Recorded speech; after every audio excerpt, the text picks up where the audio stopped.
परम मंगलमय परात्पर अखिलेश्वर अकारण करुणा वर्णालय भक्तवांछा कल्पतरु श्री तरणेन्द्र पीतांबरधारी श्री बाल कृष्ण लाल की वाङ्मयी प्रतिमूर्ति श्रीमद् भागवत महापुराण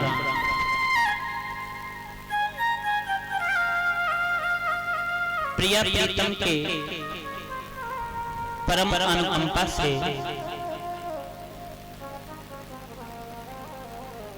प्रभु श्री कृष्ण की परम कृपा से आज आपके गांव धोबिया में श्रीमद् भागवत महापुराण का अनुष्ठान यज्ञ प्रारंभ होने जा रहा है। ये जो प्रोग्राम होते हैं भागवत के, राम कथा के, एक नहीं बल्कि अनंत जन्मों के पुण्य कर्म जब उदय होते हैं तब हमारी रुचि हो पाती है भागवत। भाग्योदयेन बहुजन समर्जितेन सत्संगम च लभते पुरुषो यदा। अनंत जन्मों का भाग्य जब उदय होता है तब हमारी रुचि होती है भागवत।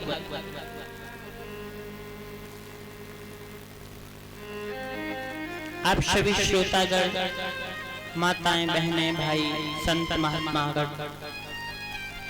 सभी के चरणों में भगवत भाव से प्रणाम करते हुए आइए कथा के प्रथम दिवस में हम प्रवेश करते हैं। सबसे पहले भागवत जी का महात्मा आता है।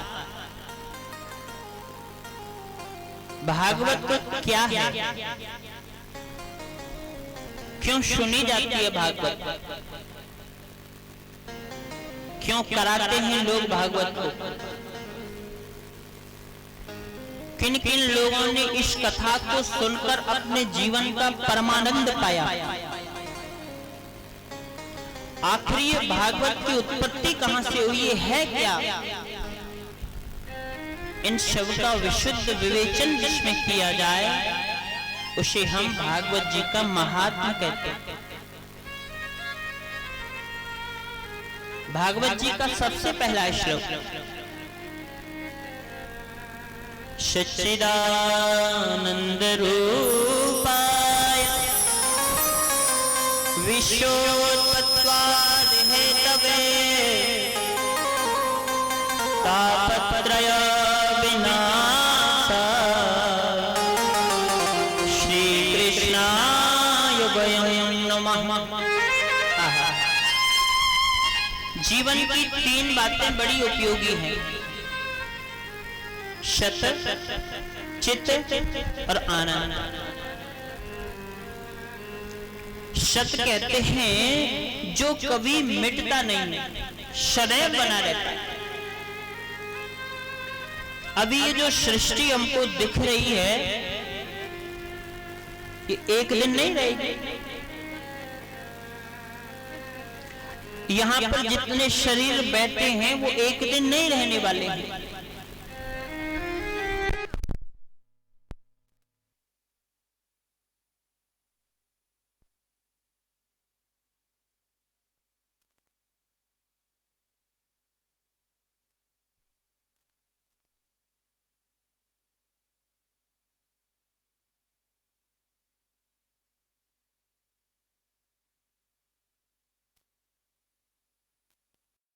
में चांदनी उसकी कृपा से है, तो सूरज में जो तेज है वो उसी की कृपा से है। हमारी आंखों को जो सामर्थ्य मिलती है, जो देखने की शक्ति मिलती है, वो परम तत्व से ही मिलती है। कोई कहे कि भैया हमारी आंख देखती हैं, तो ये तो सही है कि ये देखती हैं, पर ये तभी देखेंगी जब इनको प्रकाश मिलेगा। क्योंकि अगर आंखों की ही सामर्थ्य होती देखने की, तो ये अंधेरे में नहीं देख पाती। अंधेरे में किसी अलमारी में कोई चीज रखी है, कोई कहे भैया लाओ उसे, बोले दिख ही नहीं रही। तो इन आंखों को भी जहां से प्रकाश मिलता है, उस वस्तु को हम चित्त बोलते हैं। चंदा में, सूरज में, हवा में, प्रकृति में, धरती में जो अंकुर पैदा होता है, इन सबको प्रकाश वो देता है। परमात्मा का तीसरा नाम है आनंद। संसार में जो हमें मिलता है उसे सुख बोलते हैं। जैसे किसी व्यक्ति को भोजन न मिले दोनों टाइम का, और एक दिन इसको रबड़ी मिल जाए, उससे कहो भैया कैसा लगा, बोले आनंद आ गया, बहुत अच्छा लगा। कोई व्यक्ति बेचारा धरती पर सोता हो, उसे मखमल का गद्दा एक दिन मिल गया, भैया कैसी नींद आई, बोले महाराज पूछो मत, आनंद आ गया। तो ये आनंद की परिभाषा नहीं है। आपने देखा होगा कथाओं में बोलते हैं नंद घर आनंद। ये नहीं कहते कि नंद घर कृष्ण हुआ, राम हुआ। क्यों? क्योंकि वो आनंद स्वरूप है कृष्ण। सच्चिदानंद रूपाय विश्वोत्पत्त्वाद हेतवे। इस विश्व की उत्पत्ति जब वो करता है तो ब्रह्मा बन जाता है। इस विश्व का पालन जब वो करता है तो वही तत्व भगवान विष्णु के रूप में परिणत होता है। और जब इस सृष्टि को से मिटाना होता है तो वही तत्व भगवान शंकर के रूप में परिणत होता है। अंतर तो है। लोग कहते हैं ब्रह्मा विष्णु महेश तीनों में अंतर है। व्यवहार की दृष्टि से तो अंतर है, पर तात्विक दृष्टि से अंतर नहीं। तापत्रय विनाशाय। तीन प्रकार के जो ताप है ना, उससे हर व्यक्ति परेशान है।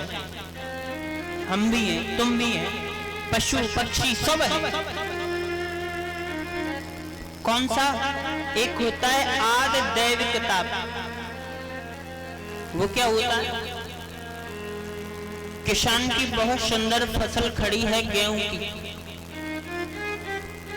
बाल बड़ी सुंदर पकी है, कटने वाली है, ऐसी बारिश आई, ऐसा ओला आया, सब खत्म कर दिया। अब इसको कोई रोक नहीं सकता, देवताओं के द्वारा दिया गया ताप है। इसको बोलते हैं आदि दैविक ताप। एक होता है आदि दैहिक। दैहिक ताप वो होता है जो हमें अपनी शरीर से मिलता है, देह से मिलता है। किसी की टांग टूटी है तो किसी के हाथ ही नहीं, कोई बेचारा बोल ही नहीं सकता तो किसी की आंख ही नहीं, किसी के टीबी है तो कोई शुगर का रोगी, किसी को बीपी की बीमारी है तो किसी का बुखारी पीछा नहीं छोड़ता, शरीर से परेशान। और एक होता है आदि भौतिक ताप। भौतिक ताप वो होता है जो हमें दूसरे जीवों से मिलता है। गाय के लिए चारा काट रहे थे, लो जी वहां तो सर्पता डस लिया और हो गई मृत्यु। दूसरे जीवों से जो मिलता है इसे बोलते हैं आदि भौतिक ताप। तो तापत्रय विनाश है। इन तीन प्रकार के तापों को मिटाने की सामर्थ्य जिसके नाम में है, श्री कृष्णाय वयम नमः। ऐसे परम ब्रह्म भगवान श्री कृष्ण को मैं नहीं बल्कि आप नहीं बल्कि संपूर्ण विश्व मिलकर के प्रणाम करता है। तीनों तीनों प्रकार के तापों को मिटाने वाली। परेशान तो सब है, कोई तन दुखी, कोई मन दुखी, कोई धन बिन रहत उदास, थोड़े थोड़े शब्द दुखी, सुखी राम के दास। कोई तन से है परेशान, कोई मन से परेशान है, कोई इसलिए परेशान है कि हम परेशान क्यों नहीं। सबको कष्ट है, लेकिन जो सुख को प्राप्त करना चाहता है वो तभी प्राप्त कर सकता है जब वो राम से जुड़ जाए। दैविक दैविक भौतिक तापा, राम राज कहूं नहीं व्यापा। भगवान राम और परीक्षित के राज्य में ये ताप नहीं सताते किसी को, न किसी को बुखार आता, न किसी के पेट में दर्द होता। किसान जब जाता तब तो बारिश होती। आजकल के राजाओं की तरह थोड़ी है कि समाज की नाक में दम करके रखा है बीमारी ने, बारिश ने, अनेक प्रकार का ऐसा कुकर्म धरती पर फैल रहा है। कहीं बारिश है तो कहीं कोरोना है तो कहीं कुछ है, हाहाकार के लोग मर रहे। क्यों? यथा राजा तथा प्रजा। जब शूद्र इस धरती को भोगते हैं तो ऐसा ही होता है। सारा संसार समुदाय दुखी है, लेकिन सुख को तो वही प्राप्त हो सकता है कि कबीरा सब जग ने धनवंता नहीं को, धनवंता को ही जानियो, जब राम नाम धन हो। भगवान के नाम का प्याला पीते वही सुखी रह सकते हैं। भागवत के प्रधान देव तो भगवान कृष्ण हैं, इसलिए इनको प्रणाम किया गया। भागवत जी के दूसरे प्रधान देव हैं भगवान सुखदेव। 16 वर्ष की अवस्था में जो अपने घर को त्याग दिया,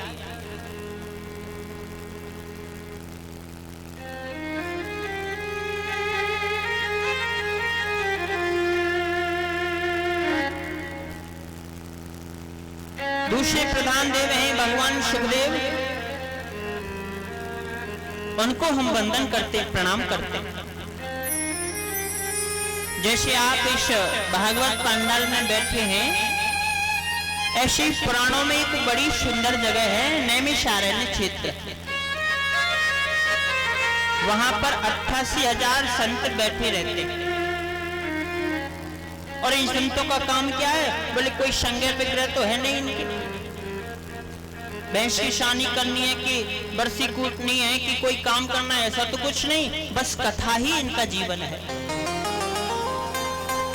एक पुराण की कथा हो जाती, दूसरी शुरू हो जाती, समापन, तीसरी शुरू। लेकिन आज ये संत जब अपने नित्य कर्म से निवृत्त होकर बैठे तो इन संतों को लगा कि भैया कुछ छूट रहा है। जरूर ऐसा है अब तक जो हमने नहीं सुना।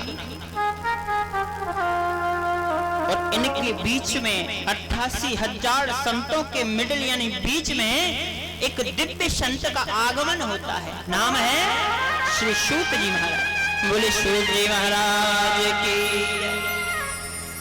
अच्छा देखना आप, ये जो 88,000 हैं ये सब सदगृहस्थ ब्राह्मण हैं। और जो सूत जी हैं वो तो बहुत छोटी जाति के हैं, सूत हैं। हाँ, शायद बीसी में आती है सूत जाति। अब ये ब्राह्मण उनको देख करके खड़े हो गए, और लिखा है खड़े ही नहीं हो गए, उनको प्रणाम कर रहे हैं, दंडोती लेट रहे हैं। सूत जी बोले महाराज मैं तो आपसे अवस्था में छोटा, जाति में तो वैसे ही छोटा, और आप ब्राह्मण होके मुझे प्रणाम कर रहे हैं, क्यों? ये संसार क्या कहेगा?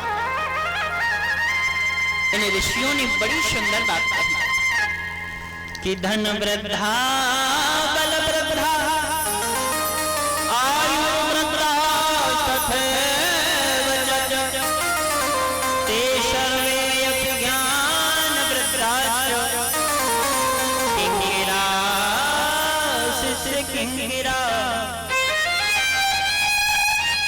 ऋषियों ने कहा महाराज कोई आयु में बड़ा होता है, कोई धन में बड़ा होता है, और जो धन में बड़ा होता है जब गाड़ी में से उतरता तो सोचता जो कुछ है हम ही हैं, बाकी तो सब ऐसे ही बैठे। हाँ, वो गरीब को देखता नहीं। इस संसार में अगर आशीर्वाद लेना है, प्रेम करना है, दोस्ती करनी है तो गरीब से करो, क्योंकि गरीब के पास वो आशीर्वाद होता है जो अमीर के पास भूल के भी नहीं है। ये मेरा अनुभव है, आप किसी गरीब की सहायता करके देखना, थोड़ी सी, इतनी दुआ देता है आपको, इतना सम्मान करता है, उसको लगता है इनको कहां बिठाऊं कहां रखूं। और अमीर पर कितना भी एहसान कर लो, जिंदगी भर उसकी गुलामी कर लो, और एक थोड़ी सी गलती कर दी बस फटकार दे, चल यहां से तेरा कोई काम नहीं। यही फर्क है गरीब में और अमीर में। अमीर का लड़का फटा पैंट पहन ले तो फैशन, और गरीब का पहन ले तो है ही नहीं इसके पास। ये हमारी सोच है। कुछ दिन पहले तो वो चला था पैंट, यहाँ से फटा, फिर यहाँ से वो, बच्चों ने बोला ये हनी सिंह का पैंट है, फैशन है फैशन। दुनिया को बिगाड़ने में सबसे ज्यादा दो लोगों का हाथ है, सबसे ज्यादा। एक है ये सिनेमा हॉल, पिक्चर मूवी, इनका असर जितना दुनिया पे पड़ता उस किसी और चीज का नहीं पड़ता। एक एक्टर था सलमान खान, उसने एक बीच की मांग निकाली, फिल्म बनाई थी तेरे नाम। उसने तो पिक्चर निकाली है, दुनिया हो गई पागल, जिसको देखो वही बीच की मांग। जितना दुनिया को मूवी बिगाड़ रही है, ये सिनेमा हॉल बिगाड़ रहा है।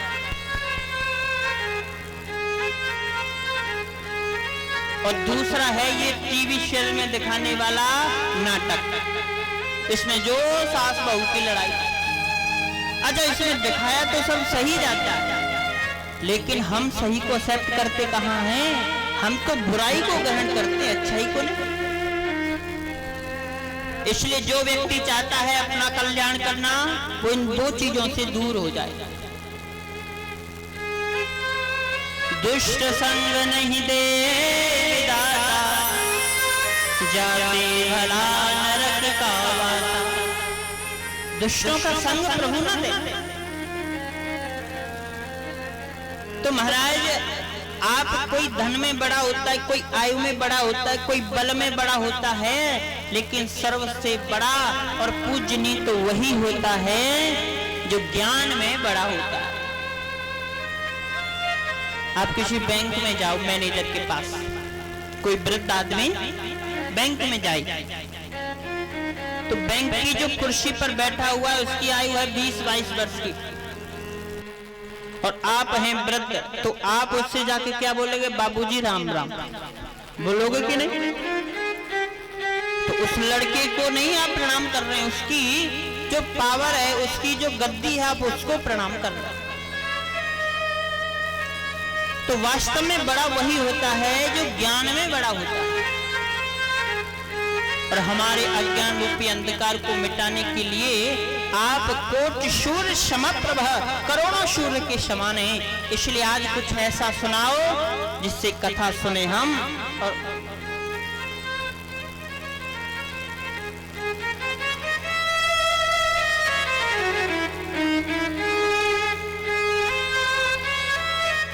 कथा सुने हम और कल्याण हो संसार के लोगों का। ऐसा कुछ सुना। ऋषियों ने कहा ऐसा तो एक ही साधन है, कृष्ण प्राप्ति करम शाश्वत साधनम तददाधुना।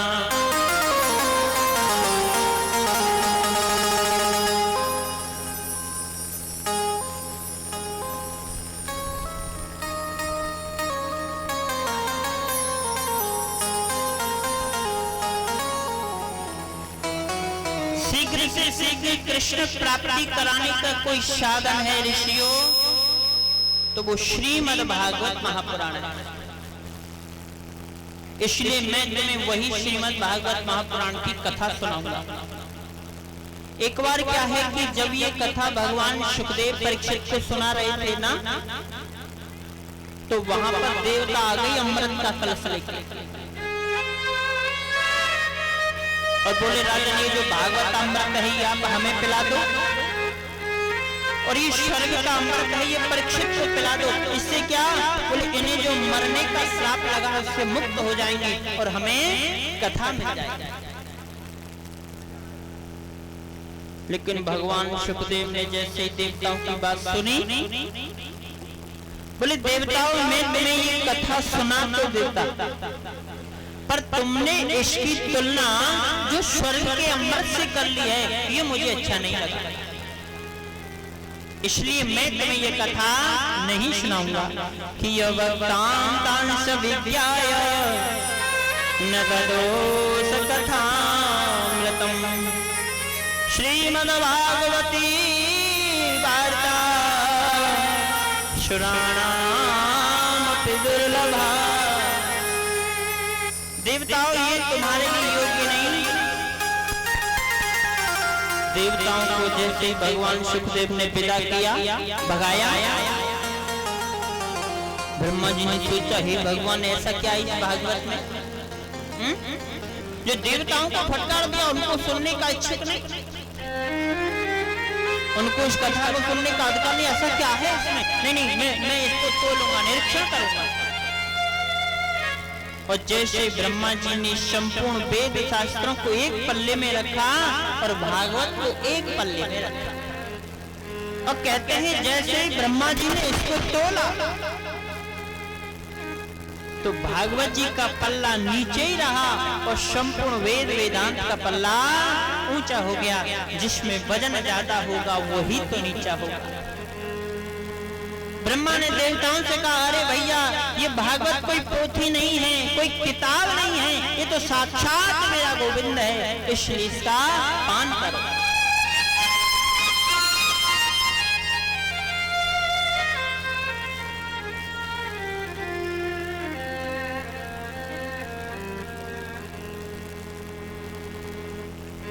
ये भागवत जो है भगवान सुखदेव ने परीक्षित को सुनाई, लेकिन इसका जो 7 दिन का नियम है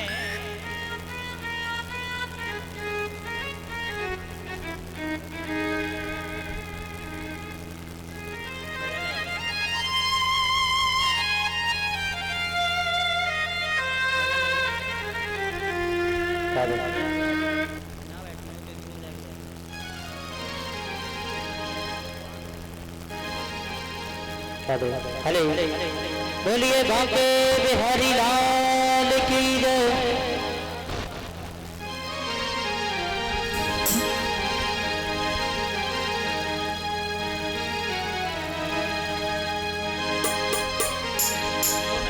राधे तू बड़ी भाग्यनी काल तपस्या की, 3 लोग तारंतर मैं तेरे आगे, जीवन है तेरे हवाले मुरलिया वाले, जीवन है तेरे हवाले मुरलिया वाले, जीवन है तेरे हवाले मुरलिया वाले, जीवन है तेरे मुरलिया वाले, हो मुरलिया वाले, हो मुरलिया वाले, हो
होली होली गोविंद भगवान की जय।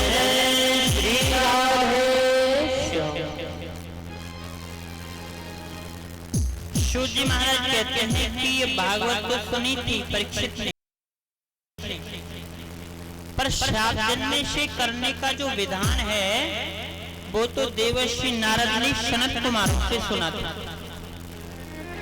ऋषि बोले महाराज नारद जी को तो श्राप लगाए, वो एक पल से ज्यादा कहीं ठहरते नहीं। ऐसी क्या आफत आन पड़ी कि उन्होंने 7 दिन बैठकर कथा सुन ली, कैसे हो गया? तो सूत जी महाराज कहते हैं वो एक बार क्या है कि अहम तो पृथ्वी यातो ज्ञात्वा सर्वोत्तमामिति पुष्करांत प्रयागं च काशी गोदावरी तथा। एक बार क्या है कि नारद जी दौड़े दौड़े जा रहे थे 40 किलोमीटर प्रति घंटा की रफ्तार से भाग रहे। सामने सनत कुमार दिखे। सनत कुमार ने कहा अरे नारद ये तुम्हारे चेहरे पे उदासी क्या, तुम घबरा से रहे हो, क्या बात है? नारद जी बोले महाराज मैं तो आप ही को खोज रहा था। मुझे क्यों? नारद जी कहते हैं महाराज मैं धरती पर आया भ्रमण करने के लिए। हरि क्षेत्र, कुरुक्षेत्र, श्वेतवंदु, रामेश्वर हर जगह मैंने भ्रमण किया पर मुझे कहीं शांति नहीं मिली। कोई शख्स एक बार बोलता है तो कहता है हरिश्चंद्र के बाद हमारा ही नंबर है, और झूठ 50 बार भी कोई बोले तो उसकी कोई गिनती नहीं। लोगों की जो प्रवृत्ति है वो अधर्ममयी हो गई है। लेकिन घूमते घूमते घूमते घूमते जब मैं वृंदावन धाम में पहुंचा तो वहां मैंने एक अजब दृश्य देखा। सनत कुमार बोले ऐसा क्या देख लिया आपने? बोले महाराज एक बहुत सुंदर युवती खड़ी खड़ी बहुत जोर जोर से रो रही है। उसके बगल में पड़े हैं कोई 2 वृद्ध हो चले हैं बेचारे। नारद जी कहते हैं मैं उसके पास गया, उससे मैंने उसके दुख का कारण पूछा, देवी कौन हो तुम, क्यों रोती हो? तो वो देवी बोली मेरा नाम भक्ति देवी है और ये मेरे पुत्र ज्ञान और वैराग्य है। अब देखो नारद जी समय के फेर से मैं तो हो गई जवान वृंदावन में आके, और मेरे ये ज्ञान और वैराग्य पुत्र हो गए वृद्ध। अब मैं इसलिए रो रही हूँ कि माँ तो हो जवान और पुत्र हो वृद्ध, इससे बड़ा कष्ट माँ के लिए क्या हो। नारद जी कहते हैं सनत कुमारों से, मैंने उसके दुख को मिटाने के लिए महाभारत का पाठ किया, वेद शास्त्रों का पाठ किया, गीता पाठे मोह मोह बार बार गीता का पाठ किया, पर मैं वहां पाठ करता तब तक तो वो दोनों जवान होते जाएं, पाठ को विराम दोनों वृद्ध होके गिर जाए। मैं जब बहुत परेशान हो गया तो आकाशवाणी हुई, हे नारद, अगर तुम चाहते हो इनके बुढ़ापे को दूर करना तो सत्कर्म करो। नारद जी कहते महाराज, मैं इसीलिए आया हूं कि कौन सा ऐसा सत्कर्म है जो ज्ञान और वैराग्य के बुढ़ापे को दूर कर सकता। सनत कुमार चारों भाई हंसे, बोले नारद तुम बड़े भोले लगते हैं। अरे जिस सत्कर्म के लिए आकाशवाणी ने तुमसे बोला है ना, वो तो श्रीमद् भागवत महापुराण है कि सत्कर्म सूचको नूनम ज्ञान यज्ञ स्मृता बुधे श्रीमद् भागवतालाप सतुगीतः सुखादिति। जिस सत्कर्म के लिए आपसे बोला गया वो तो भागवत महापुराण है, आप भागवत की कथा कराओ। नारद जी बोले महाराज आप मजाक तो नहीं कर रहे हैं? और मैंने महाभारत का पाठ कर लिया, अनेक शास्त्रों को, और गीता जैसे अनमोल रत्न इसका मैंने पाठ किया, तब कुछ नहीं हुआ तो भागवत से क्या होगा। सनत कुमार कहते हैं नारद तुमने गीता का पाठ अवश्य किया है, महाभारत आदि का पाठ अवश्य किया है, पर भागवत का पाठ नहीं किया, इसलिए वो नहीं उठ रहे। नारद जी बोले ये भागवत कोई अलग है क्या? क्या है भागवत? सनत कुमार कहते हैं नारद देखो आम का वृक्ष होता है, आम के वृक्ष में से आम का फल निकलता है। अगर कोई व्यक्ति कहे कि आम के फल की प्रतीक्षा क्यों की जाए, ये इसी में से निकलता है ना, तो इसकी डाली तोड़ के ही खा ले, मुख तो मीठा हो जाएगा। तो मुख मीठा नहीं होगा, दांत ही निकल जाएगा। हाँ, लेकिन उस आम के वृक्ष में से प्रतीक्षा के रूप में जो फल निकलेगा उससे आपका मुख मीठा होगा। तो ये जो भागवत है ना, ये संपूर्ण वेद वेदांत रामायण गीता पुराण शास्त्र सबका एक फल है, सार है, सर्वश्रेष्ठ है। इसलिए तुम भागवत की कथा करा। नारद जी बोले वो बात तो ठीक है, पर आप भी फक्कड़ हम भी फक्कड़ हैं, पहले तो ये कथा हो कहाँ? और मैं चाहता हूं महाराज जी कि आप चारों के श्री मुख से हो जाए भागवत की कथा। सनत कुमार बोले ठीक है हम भागवत की कथा करेंगे। देखो हरिद्वार में एक आनंद नाम का तट है, गंगा के किनारे, दूर दूर तक वृक्षों की छाया है, ठंडी बालू है, भक्ति ज्ञान वैराग्य को वहां लेके आओ, दिव्य कथा होगी। 3 आसन बिछाए नारद जी ने भक्ति ज्ञान और वैराग्य के लिए, और दिव्य कथा बह रही है। पेड़ पौधे पशु पक्षी समस्त मूर्तिमान संत बनकर वहां कथा सुनने के लिए आए, क्योंकि भागवत की कथा को तो ये वृक्ष भी सुनते हैं, पेड़ पौधे पशु पक्षी सब संपूर्ण चराचर सुनता है। भागवत की कथा तो है ही ऐसी। अब सनत कुमार भागवत की कथा सुना रहे हैं। 7 दिन की कथा पूर्ण हुई, ज्ञान भक्ति वैराग्य तीनों जवान हो गए। नारद जी बोले महाराज इस कथा के द्वारा किन किन पापियों की मुक्ति हो सकती है जरा स्पष्ट कर दें। तो यहाँ सनत कुमार बड़ी सुंदर बात कह रहे हैं, ध्यान से सुनना कि ये मानवा पापकृतास्तु सर्वदा सदा दुराचारता विमार्गा क्रोधाग्निदग्धा कुटिलाश्च च कामिना सप्ताह यज्ञेन कलो पुनन्ति ते। ध्यान से सुनना, कौन कौन इस कथा से पवित्र हो जाते हैं। ये मानवा पाप कृतास्तु सर्वदा। सर्वदा कहते हैं पूरे जीवन में जिसने पाप ही पाप किया हो, सदा दुराचार विमार्गता, सदा जो दुराचार पर चला है, जुआ खेलता है, मदरा का पान करता है, वेश्याओं का संग करता है, क्रोधाग्निदग्धा, क्रोध आ गया तो भाई को पीट दिया, क्रोध आ गया तो पत्नी को ही पीट दिया, क्रोध आ गया तो पड़ोसी की सिर फाड़ दिया, जो हर समय क्रोध में जीवन व्यतीत करता है।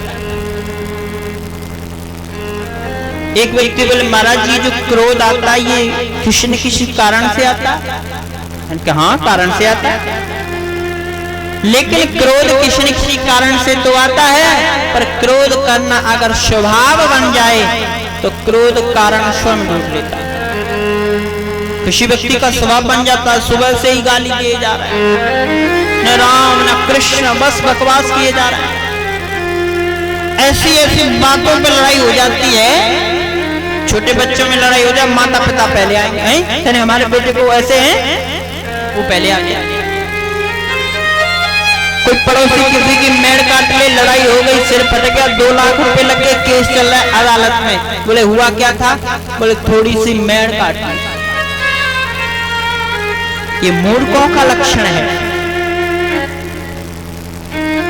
लेकिन जो विवेकी का लक्षण है, जब आवे संतोष धन सब धन धूल समान। जिसके जीवन में संतोष है वो सदा प्रसन्न रहता है। लड़का कौन होता है? लड़का कहते हैं जो बात बात पर लड़के बात करे। छोटा हुआ तो क्या हुआ, उसको मिला इतना तो मुझे भी मेरा अधिकार है, मुझे भी मिलना चाहिए। बेटा का स्थान इससे थोड़ा ऊंचा होता है। बेटा कौन? बोले पिताजी बंटवारे में जो दे दें वही हमें स्वीकार है। लेकिन पुत्र कौन होता है? पुत्र वो होता है बोले भले जमीन जायदाद पिताजी किसी को भी दें, पर अपनी चरण पाद का मुझे दे दें, ये होता है पुत्र। लड़का क्या, बात बात पर लड़के। जैसे 12 लड़के एक ट्रेन में आ रहे थे, ट्रेन चल रही थी, कोई था नहीं और खाली ये 12 ही बैठे थे। एक वृद्ध आदमी बैठे थे, एक उनमें से भैया बोर हो रहे हैं, कुछ करो। दूसरे बोले करोगे क्या, बैठे रहो चुपचाप, ट्रेन चल रही तो करोगे क्या, कौन सी गिल्ली डंडा खेलोगे यहाँ। तीसरा बोले नहीं नहीं चैन खींच दो। चौथा बोला पागल हो क्या, चैन खींचोगे तो 500 रुपए फाइन का तुम्हारा पिताजी देंगे। तो एक बोला अरे हम 12 लोग हैं, 100 रुपए करके ये 500 रुपए नहीं कर सकते। अब 12 ने 100 दिए तो 500 का 1200 हो गए, 1200 रुपए। उनमें से एक बोला सुनो पैसे भी नहीं जाएंगे, चैन भी खिंच जाएगी, एक आइडिया मेरे पास बहुत अच्छा। बोले बताओ क्या है? बोले जो बाबा जी बैठे हो ना व्रत, हम 12 हैं, हमारी चलेगी इसकी चलेगी नहीं, कह देंगे इसने चैन खींची है, पैसे भी बच जाएंगे। अब ये गिड़े गिड़ा आएगा, अरे महाराज मैंने, अब मजा आएगा, हमारा बोर पना खत्म हो जाएगा। अब लड़कों ने चैन खींच दी, 1200 रुपए उस वृद्ध के सामने रखे थे, एक लड़के की जेब में 1200 रुपए। चैन खींच दी, ट्रेन रुकी, सिपाही आए। हाँ भाई चैन किसने खींची? तो 12 के 12 ने महाराज ये जो बैठा था इसने चैन खींची, वृद्ध ने, ये बाबा जी ने चैन खींची।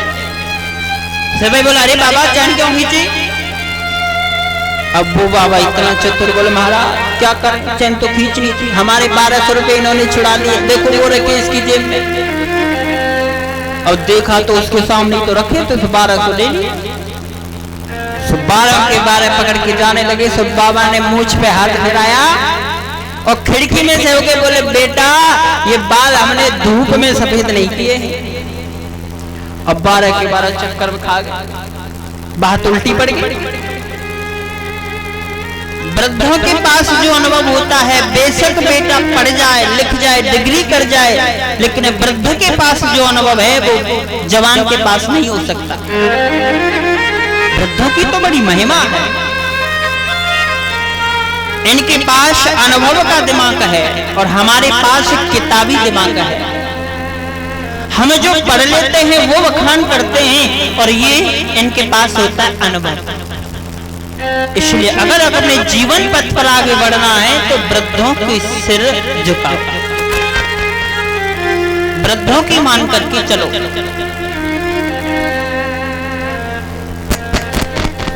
एक बेटी का विवाह, पिता वाला बोलो कि हम विवाह तो कर लेंगे लेकिन कोई वृद्ध नहीं आना चाहिए बारात में, कोई वृद्ध नहीं आना चाहिए, जवान जवान आओ।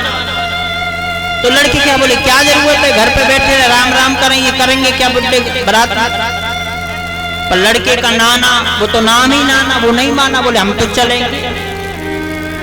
अरे नाना पता ना वो शर्त है, विवाह नहीं करेंगे अगर आप गए तो दिखे। बोले जहां सामान जाता वहां छुपा दो हमें, पर हम चलेंगे बारात में जरूर। अब सामान वाली गाड़ी में छुपा दिया, गए। लड़की का पिता बोला हम विवाह तो कर लेंगे पर हमारी एक और शर्त है। क्या? बोले हमारे गांव के बाहर ये जो नदी बह रही है, पानी जो बह रहा है, इसकी जगह शुद्ध दूध बहा दो तो विवाह होगा, नहीं तो नहीं होगा। अब जवान लड़कों का दिमाग घूम गया। अब ये कौन पूरा करे, चलो वापस चलो, बारात लौट रही है। एक बोला बारात तो लौट ही रही है, नाना की काय को प्राण ले रहे हो, गाड़ी में पर आए, उसे भी निकाल।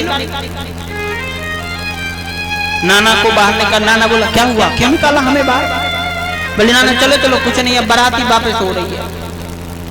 अरे हुआ क्या? होगा क्या? उन्होंने कहा है कि जो नदी बह रही है उसमें पानी की जगह शुद्ध दूध बहा दो। और ऐसा हो सकता है, इतना दूध कहां से? चलो।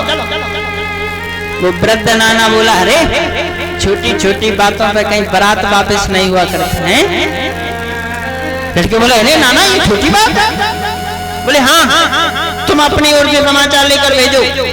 बोले हमने दूध की व्यवस्था कर ली है, तुम इस नदी में से पानी खाली करा दो, हम दूध बहा देंगे। जैसे वो गया उसने कहा हाँ जी हमने दूध की व्यवस्था कर ली है। बेटी वाले से बोले दूध की व्यवस्था कर ली है, चलो पानी खाली करो। बेटी वाला बोला जरूर इस बारात में कोई वृद्ध आया, जोर से देखो। और जाकर देखा तो ना, तो वृद्धों के पास जो होता है वो अनुभव होता है। अगर जवान हम लोग वृद्धों को झुककर प्रणाम करके आशीर्वाद के रूप में कर्म करेंगे तो हमारे जीवन में मंगल ही मंगल होगा। इसलिए वृद्धों के सामने हमेशा झुको। तो जो व्यक्ति हर समय क्रोध में रहता है, हर समय इसकी लाल आंखें रहती, ये जो चेहरा होता है, चेहरा ये सब बता देता आदमी कितने पानी में दुखी है कि सुखी है। कुछ कुछ लोगों का चेहरा बड़ा सुंदर होता है, बड़ी मुस्कान होती है चेहरे पर, और कुछ कुछ का चेहरा ऐसा होता है रो रहे क्या। उनसे पूछा अरे भैया काय को रो रहे? बोले रो नहीं रहे, शकल ही ऐसी।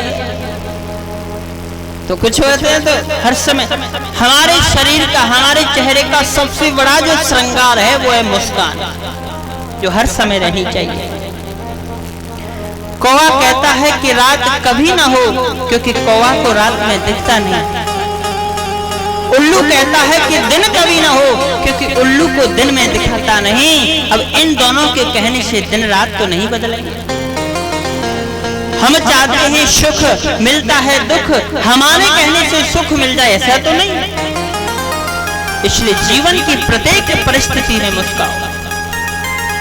दुख में तड़पो मती, सुख में भूलो मती, प्राण जाए मगर नाम भूलो मती।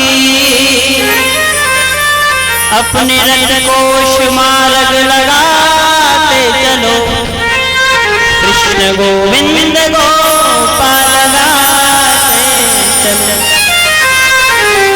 क्यों लेनी टेंशन, क्यों होना दुखी? जो होगा उसे मैं कर नहीं सकता, जो नहीं होगा मैं पूरी मेहनत कर लूं, पसीना पसीना कर लूं, लेकिन नहीं होगा मतलब नहीं होगा। अपने जीवन की नाव को भगवान के भरोसे छोड़कर प्रभु का भजन करो, क्योंकि जो तुम्हारे भाग्य का है वो तो मिलेगा ही, उसे कोई रोकने वाला नहीं।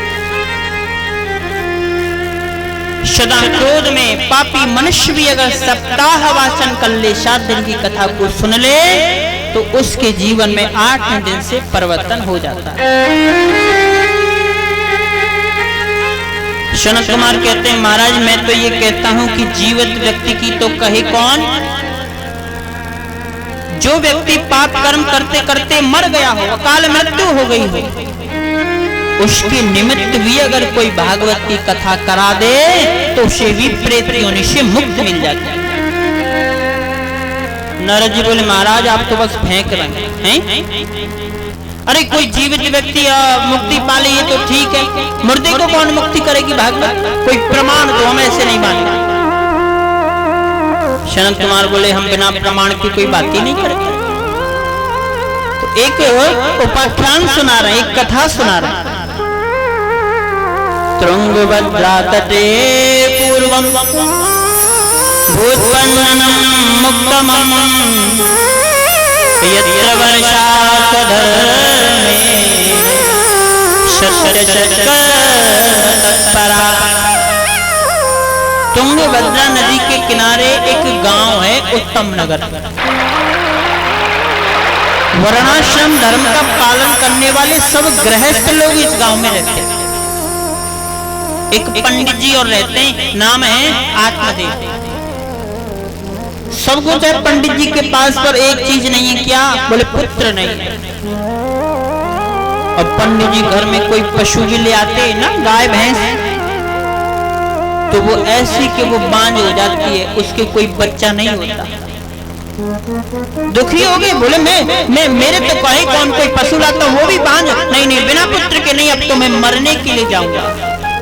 घर से निकल गए वन में और मरना ही चाहते थे। एक संत ने इनको देख लिया। संत ने कहा, भाई ये ब्राह्मण लगता है लेकिन ये मरना चाहता है, क्यों? संत उसके पास गए, बोले, अरे भाई कथम रोदिशम विप्र काते बदतम शश्वरम मह्यम खश्यकारण। अरे प्रभु जी, तुम्हें कौन सी चिंता व्याप रही है? तुम्हारे दुख का कारण क्या है कि तुम मरना चाहते हो? आत्मदेव जी बोले, महाराज बस मरना ही अब एक रास्ता है हमारे पास, कोई बच्चा नहीं है और बिना पुत्र के जीवन कैसा, अब हम तो मरेंगे बस। चरणों में सिर पटक पटकने लगा। संत ने कहा, रुको, मरो मत भैया, ये फल हमें तुम्हें दे देते हैं, ये फल जाकर अपनी पत्नी को दे देना, बहुत सुंदर पुत्र होगा। पर आत्मदेव जी की पत्नी का तो नाम ही धुंधली, अंधेरे में रहने वाली। धुंधली का काम कहिए, सुबह जगती, न राम का नाम न कृष्ण का नाम, और जो सबको पड़ोसियों को गाली देती सुबह। आत्मदेव जी ने कहा, देवी ये फल खा लो, एक संत ने दिया है, तुम पर बच्चा होगा। धुंधली ने वो फल तो ले लिया, लेकिन अपनी बहन को बुलाया, बोल बहन तू बता, मेरे पति की तो बुद्धि सजा गई है बुढ़ापे में, नहीं कहीं फल खाने से कोई बच्चा होता है क्या? क्या करूं मैं, तू बता। बहन बोली, देख बात ऐसी है कि मेरा 2 महीने हो गए हैं और मेरे जो पुत्र होगा मैं उसे तुझे दे दूंगी, तू मुझे बहुत सा धन दे दी, और रही इस फल की बात तो उसे गाय को खिला दे, परीक्षा हो जाएगी। अब उसने धुंधली ने ऐसा ही किया। 9 मास पूर्ण हुए तो उस बहन ने एक बहुत सुंदर बच्चे को जन्म दिया। उसको गोद में लेके आत्मदेव जी के पास गई, महाराज स्वामी देखो बहुत सुंदर पुत्र हुआ है। आत्मदेव जी बड़े प्रसन्न हुए, अरे अरे देवी बहुत खुशी की बात है, वो संत का फल। अच्छा, आत्मदेव जी को पता नहीं कि इसने फल नहीं खाया, बड़ी कृपा हो गई, लाओ देवी जल्दी से इसका नाम रख दे। धुंधली क्या बोली, बाजी का 9 महीने पेट में रखा हमने, परेशानी उठाई हमने, लालन पालन करेंगे हम, सब कुछ करेंगे हम, और नाम तुम्हारा। हमारा नाम है धुंधली और हम इसका नाम रखते हैं धुंधकारी। वैसा देखा जाए तो हमारे यहाँ की जो देवी है उनको देवी क्यों बोला जाता है स्त्रियों को? क्योंकि हमारे यहाँ की नारी पर अपना कुछ है ही नहीं, सब अपने पति का है। सिर में मांग है पति की, हाथ में चूड़ी है पति की, गले में वो क्या बोलते मंगलसूत्र है पति का, सर्वस्व पति का। इसलिए हमारे यहाँ की नारी को देवी बोला जाता है, और किसी धर्म में देवी नहीं कहा जाता। और बहुत सारे धर्म बोलते मांगो, बहुत सारे धर्म है, पर हमारे हिंदू सनातन धर्म में हर नारी के पीछे देवी लगता है। क्योंकि यहाँ की नारी केवल दूसरों के लिए चाहती, अपने लिए नहीं। किसी विभूति वाले बाबा के पास भी जाएंगी तो यही कहेंगी, बाबा कुछ ऐसी कृपा करो, ऐसा बताओ, आजकल ये हमारे बड़ी टेंशन में रहते हैं, कोई धंधा नहीं चलता, कुछ बताओ, अपने लिए नहीं। इसलिए हमारे भारत हिंदू सनातन की हर देवी को देवी कहा जाता है। जो फल खिलाया था गाय को, उस गाय ने भी बहुत सुंदर पुत्र को जन्म दिया। अच्छा देखो, बड़ा अजब हो गया। हाँ, गाय ने एक मनुष्य के बच्चे को दिया जन्म, संत का फल था, पर इनके कान थे बहुत बड़े, गाय जैसे, तो नाम रख दिया गोकर्ण जी महाराज। बोले गोकर्ण जी महाराज की। इकलौता पुत्र जिस घर में जन्म लेता है ना, उसके बिगड़ने के चांस हो जाते हैं ज्यादा, जरूरी नहीं है लेकिन होता है। आत्मदेव जी इस बात पर ध्यान न दे सके कि धुंधकारी कुछ भी मांगता, पिताजी हमें इतना पैसा चाहिए, ले बेटा सब तेरा ही तो है, पिताजी मुझे इतना पैसा चाहिए, ले बेटा सब तेरा ही तो है। उसको धन देते गए देते गए देते गए, न पढ़ना न लिखना न सदाचार न पूजा न पाठ, अब तो इसकी बुद्धि बिगड़ गई। मदरा पीता है, 2-2 बजे आता है, वेश्याओं का संग करता है। आत्मदेव जी ने एक दिन कहा, बेटा तू रात के 2-2 बजे घर आता है, बेटा ये अब बात ठीक नहीं है, ये समाज का संसार के लोग क्या कहेंगे। पिताजी को डांटते बोल, सुनो तुम्हारी बुद्धि सटाएगी बुढ़ापे में, चुप बैठे रहो, हम जो करते वो सही करते। आज आत्मदेव जी रो रहे हैं। जब इसलिए दुखी थे कि पुत्र नहीं था, अब इसलिए दुखी है, पुत्र है वो नालायक हो गया। ये गोकर्ण जी महाराज तो तीर्थ यात्रा को चले गए थे, एक दिन अपने गांव में आए, इनको रोते हुए देखा। पिताजी शिव, ये भी पिताजी बोलते थे उनको, पिताजी आप रो रहे हैं क्यों?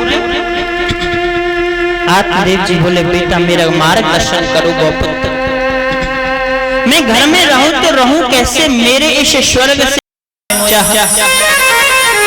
गोकर्ण जी महाराज कहते हैं, पिताजी मनुष्य की सबसे बड़ी गलती तो ये है कि वो अपने आप को शरीर मान लेता है। उसे ये जानना होगा कि पंच तत्वों से बना हुआ ये जो शरीर है, ये जो ढांचा है, ये मैं नहीं। भाई जिस कमरे में हम बैठे हैं वो कमरा हम नहीं है, कमरा अलग है, हम बैठे हम हैं अलग। हम तो शरीर की हर क्रिया को जानने वाले हैं। हमारे उंगली में चोट लगे हम जानते हैं, हमारे पेट में दर्द हो हम जानते हैं, सिर में दर्द हो उसका अनुभव हम करते हैं, पीड़ा होती है शरीर में अनुभव करते हैं हम। शरीर की होने वाली जितनी क्रियाएं हैं, जितने सुख या दुख हैं, उनको आप अपने में मानते हैं, जबकि है ना, पत्नी मेरी है तो पता नहीं विवाह से पहले कौन थी, बच्चे मेरे हैं तो जन्म से पहले पता नहीं कहां थे, मेरे तो नहीं थे। जया सुतादिशु ममता विवच्य, पिताजी ये ममता ही जीव के दुख का कारण है। हम सुबह चाय नाश्ता करते हैं, चाय अखबार आता है सुबह, तो अखबार में पढ़ते हैं, हम 4-5 लोग बैठे होते अखबार पढ़ते हैं, बोले भैया रेल एक्सीडेंट हो गया, 2 आदमी मर गए। कहते अरे बहुत बुरा हुआ, अरे नमकीन नहीं लिया, थोड़ी सी ले लो। और खबर पढ़ते हैं, बोले यहाँ पर रोड एक्सीडेंट से 5 आदमी मर गए, अरे चाय नहीं ली, चाय तो ले लो। हम पे कोई फर्क नहीं पड़ता। लेकिन हमारे घर में हमारा छोटा बच्चा या कोई कैंडिडेट बीमार हो जाता है तो हमें कुछ अच्छा नहीं लगता। क्यों? वहां 2 से मर गए, तुम्हें कोई फर्क नहीं, यहाँ 1 में ही तुम घबरा रहे हो, क्यों? क्योंकि वहां ममता नहीं है और यहाँ ममता है। कष्ट हमको नहीं है, हमारी मान्यता ने हमको कष्ट दे रखा है। कोई बड़ा आदमी हो ना, मंत्री संतरी कलेक्टर सलेक्टर जो भी है, उससे कहो भैया कीर्तन में ताली बजाओ तो शर्म आती है, उसको नहीं बजाएगा। लेकिन जब उसको हो जाता है अपने नाती के पास और जो ताली घोड़ा बन जाता है, बेटा मेरी पीठ पे बैठ जा, जो चाहे वो बनवा लो। क्यों? क्योंकि ममता में फंसा है। और यही कारण है दुख का कि हम हो तुम हो कोई भी हो, केवल ये ममता ही हमको दुख दे रही है। इसलिए पिताजी ये ममता को आपको त्यागना होगा कि ये मेरा पुत्र है, ये मेरा पति है, ये मेरी पत्नी है। कितनी बार आप इसके पुत्र, कितनी बार ये आपके पुत्र, ये कौन जानता, सृष्टि का क्रम है चल रहा है। आपकी अवस्था हो गई है, भजन करो, क्योंकि 51 वर्ष के बाद तो गृहस्थ आश्रम त्याग देना चाहिए। 51 यानी वन में चले जाओ।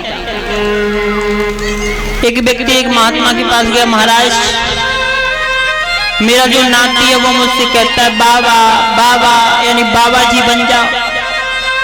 महात्मा जी बोले अच्छी बात है, छोड़ो सब बन जाओ बाबा जी, तुम्हारी उम्र हो गई। बोल नहीं महाराज बड़ी विडंबना है। क्या?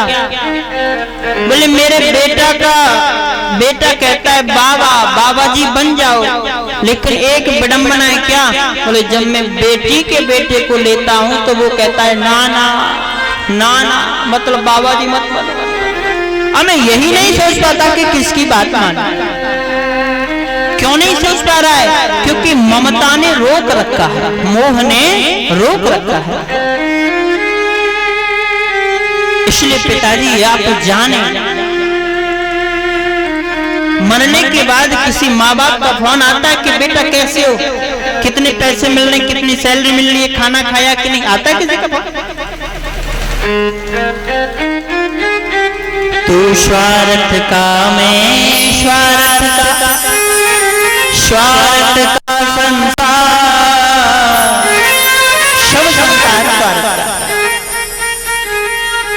पिता अपने बेटे से प्रेम करता है तो इसलिए नहीं कि ये मेरे बेटा है, बल्कि इसलिए कि ये मेरा सेवा करेगा।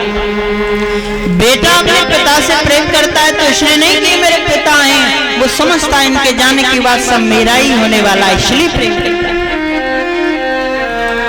एक व्यक्ति बोला महाराज अपने गुरुजी से, गुरुजी मेरा प्रभाव तो मुझसे बहुत प्रेम करता, मेरे बिना नहीं रहता। महात्मा जी बोले झूठ, सब कोई प्रेम नहीं करता तुझसे। अरे गुरुजी कैसी बात करते हो, मेरी माँ तो मेरे बिना 1 मिनट नहीं रह पाती। महात्मा जी बोले चल तुझे दिखा देते तेरे घर वाले तुझसे कितना प्रेम करते, चल तुझे दिखा। अब उसको लेके गए, सुना उसको पहले बोल देता सुनो तुम मरने का एक्टिंग करना, मरने की। हाँ हाँ हाँ हाँ। अब महात्मा जी उसको लेके गए, थोड़ी देर बाद की वो तो बस लौट गया, सांस बंद कर ली। अब सब घर के रूम में हाँ ये तो मर गए, हाय ये तो मर गए। गुरुजी बोले घबराओ ना, हम इसको जीवित कर सकते। जीवित? अरे महाराज बड़ी कृपा है, करो। बोले 1 गिलास दूध लेकर आओ। अब उसकी माँ दूध लेकर आई। महात्मा जी बोले देखो ये तो जीवित हो जाएगा, पर इस दूध को जो पी लेगा वो मर जाएगा। और जो अपने बेटे से सबसे ज्यादा प्रेम करता उसको आगे आ जाएगा।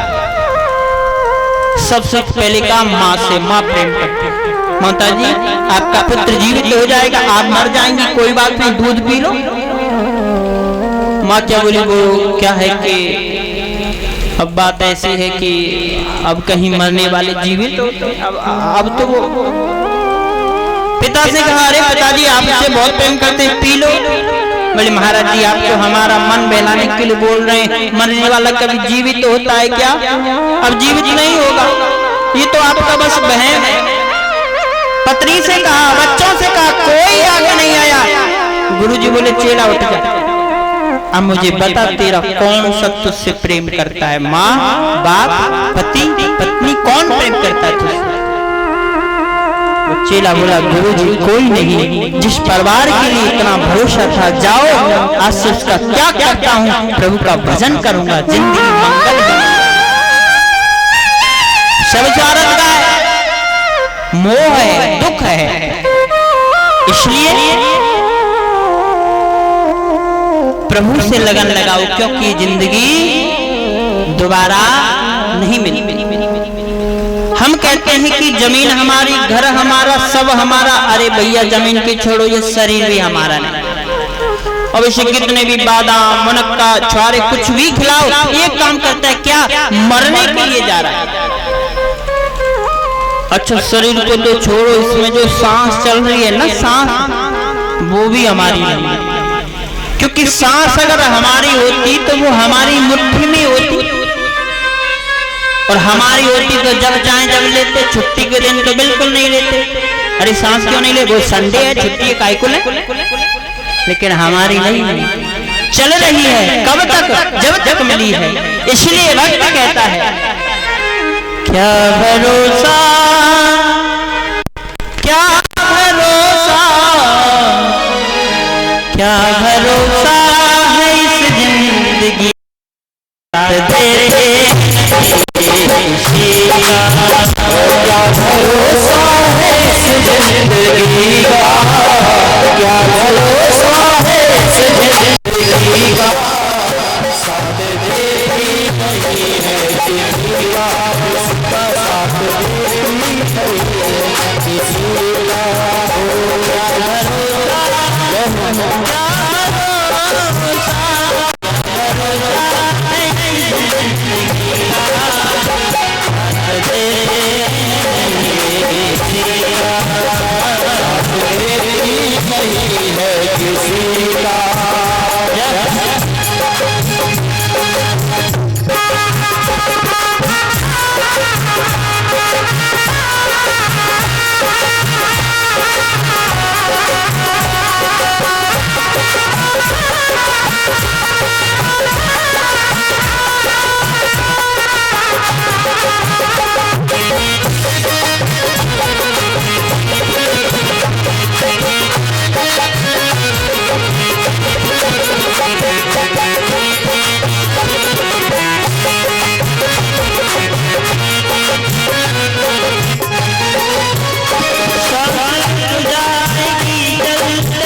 निकल जाएगी, किसी को नहीं पता।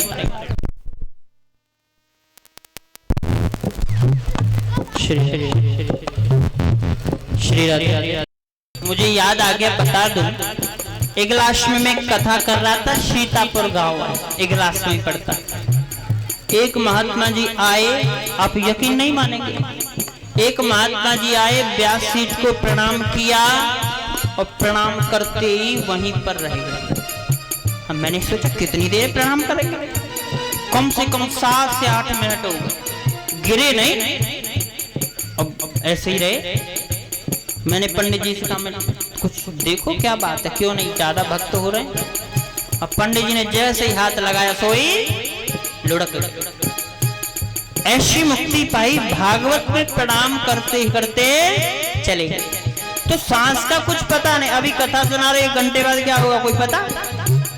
इसलिए कवि कहता है, सांस रुक जाएगी चलते चलते, सांस रुक जाएगी चलते चलते, सांस रुक जाएगी चलते चलते, सब बुझ जाएगी चलते चलते।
इस जिंदगी का फर्ज है केवल गोविंद प्राप्ति, भगवत प्राप्ति, और कोई कर्तव्य नहीं।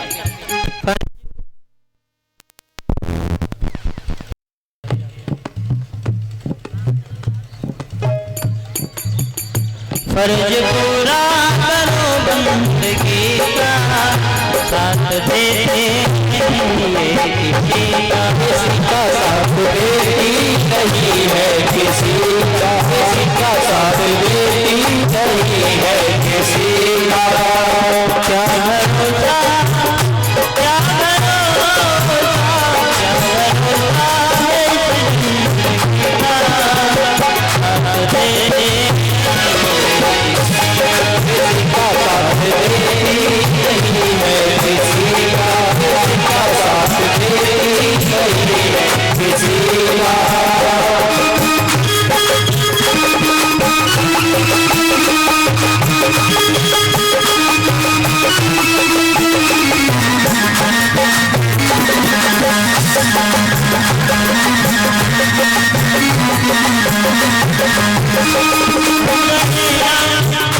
हम रहेगा मोहब्बत रहेगी, दास्तां अपनी दुनिया रहेगी, रहेगा मोहब्बत रहेगी, दास्तां अपनी दुनिया रहेगी।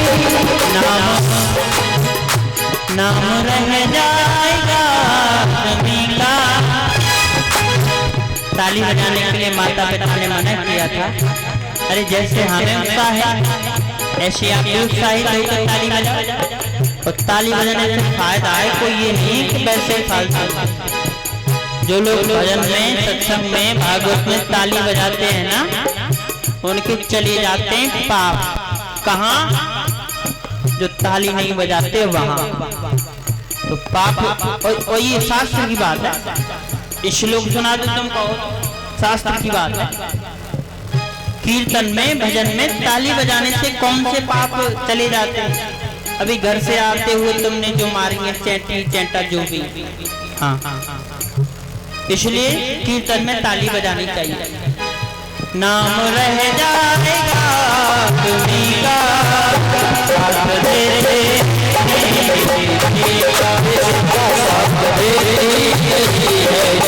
क्या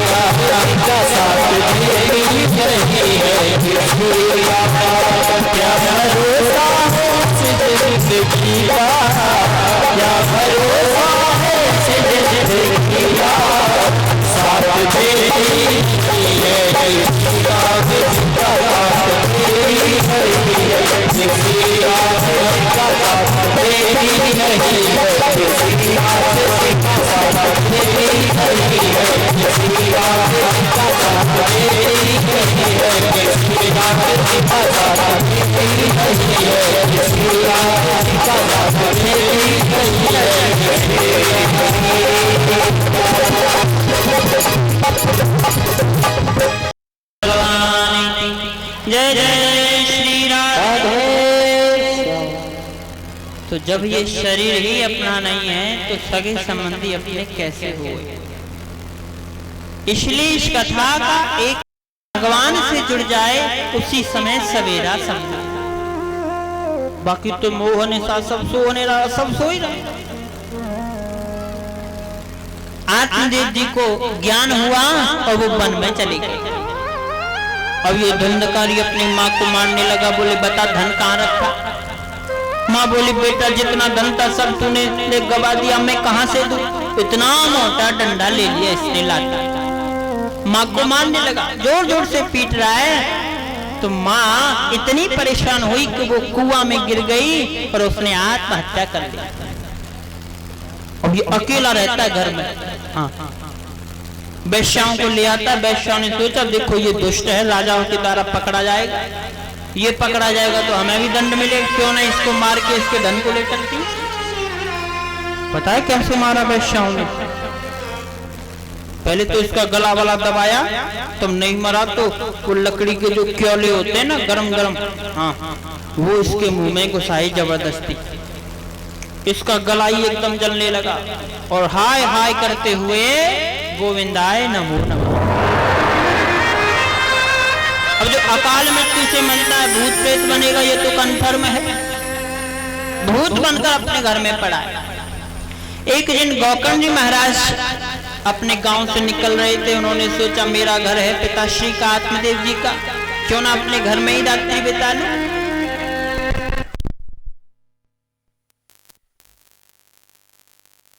बैठते हैं तो ये धुंधकारी कभी हाथी बनता है, कभी बिल्ली बनता है, कभी गधा बनता है, कभी घोड़ा बनता है। गौकर्ण जी महाराज बोले कौन है भाई, खामा खामा में डरा रहे, भैया कौन हो? तो प्रेत बोल उठा कि अहम भ्राता धुंधकारी थी। भाई जी मैं आपका भाई, कि अहम भ्राता तदीयो अस्मि धुंधकारी नामतः शुक्रियेव दोषेण ब्रह्मत्वं नाशितं मया। भाई जी मैं आपका भाई धुंधकारी। गौकर्ण जी बोले धुंधकारी, हमको समाचार मिला था कि तुम्हारी मृत्यु हो गई है, तुम्हारे नाम से हमने गया में श्राद्ध किया था, तुम्हारी मृत्यु नहीं हुई? धुंधकारी बोला भाई जी आप एक श्राद्ध का हजारों गया में श्राद्ध कर लो तो भी मेरी मुक्ति नहीं होगी। मुझे शरीर में बड़ा कष्ट होता है, ना भूख ना प्यास, मेरी मुक्ति का कोई उपाय सोच। गौकर्ण जी महाराज ने बहुत ब्राह्मणों को बुलाया, भैया बताओ कोई उपाय। कोई न बता पाया तो भगवान सूर्य नारायण ने कहा कि अगर इसके नाम से भागवत की कथा तुम कर दो तो ये प्रेत योनि से मुक्त हो जाएगा। गौकर्ण जी महाराज ने 7 दिन भागवत की कथा कही। ये एक व्यासपीठ के बगल में सप्त ग्रंथि का बांस था, वहां के बैठ गया और 7 दिन की कथा से 7 ग्रंथियां फट गईं और ये विमान में बैठ के जैसे ही जाने लगा तो गौकर्ण जी महाराज ने व्यासपीठ से एक प्रश्न कर दिया, महाराज ये क्या हो रहा है? भगवान के पार्षद बोले क्या मतलब? बोले यहाँ कथा सुनी हजारों ने, ले जा रहे हैं आप अकेले धुंधकारी को ऐसा क्यों कर रहे हो भेदभाव?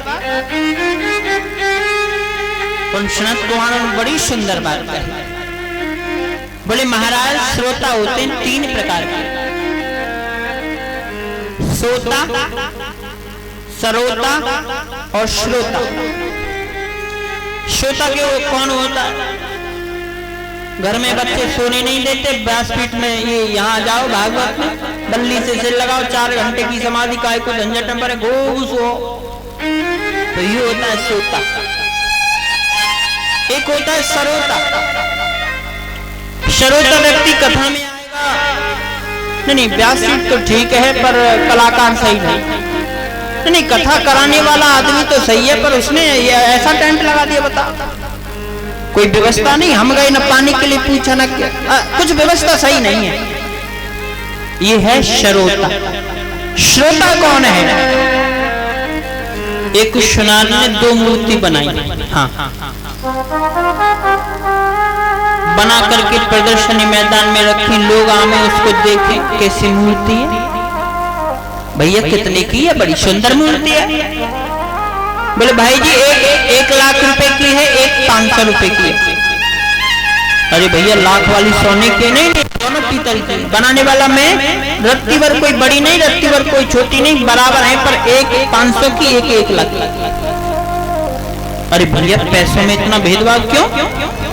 और लोग उनको देखे कोई उल्टा, जैसे अखबार में आते हैं 5 अंतर निकालो, 5 अंतर होते भी हैं और दिखते भी नहीं, तो लोग पेन कापी लेके बैठ जाते हैं और लोगों ने मूर्तियों को उल्टा करके देख रहे हैं इधर उधर, कुछ समझ में नहीं आ रहा। एक संत वहां आए, संत ने एक मूर्ति को उठाया, एक तिनका उसके कान में डाला और वो तिनका सीधा पार निकल गया दूसरे कान में।